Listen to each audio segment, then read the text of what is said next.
નમસ્કાર દર્શક મિત્રો, આપ જોઈ રહ્યા છો the times of Mahisagar news. નજર કરીએ આજના મુખ્ય સમાચાર પર।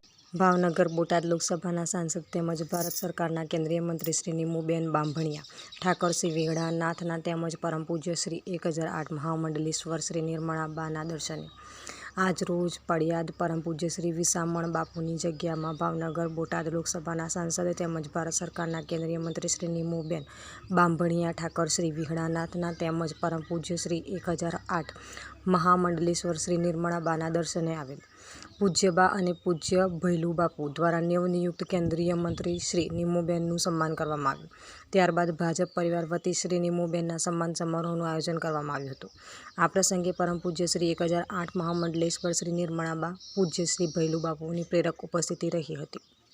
આ પ્રસંગે બોટાદ જિલ્લા ભાજપ પ્રમુખ શ્રી મયુરભાઈ પટેલ, બોટાદ ભાજપ મહામંત્રી શ્રી જામસંગભાઈ, બોટાદ જિલ્લા પંચાયત પ્રમુખ શ્રી જીઠીબેન પરમાર, બોટાદ તાલુકા પંચાયત પ્રમુખ શ્રી મંજુબેન બારૈયા, બોટાદ એપીએમસી ચેરમેન શ્રી મનહરભાઈ માતરિયા, રાણપુર એપીએમસી ચેરમેન શ્રી કિશોરભાઈ ધાધલ અને સૌ ભાજપ પક્ષના હોદ્દેદારો અને કાર્યકર્તાઓ ખૂબ મોટી સંખ્યામાં હાજર રહ્યા હતા અને ભાજપ પરિવાર બોટાદ વતી શ્રી નીમુબેનનું સૌએ સન્માન કર્યું હતું। સમાચાર જોવા માટે અમારી channel the times of Mahisagar ન્યૂઝને લાઇક, શેર અને સબસ્ક્રાઇબ કરો।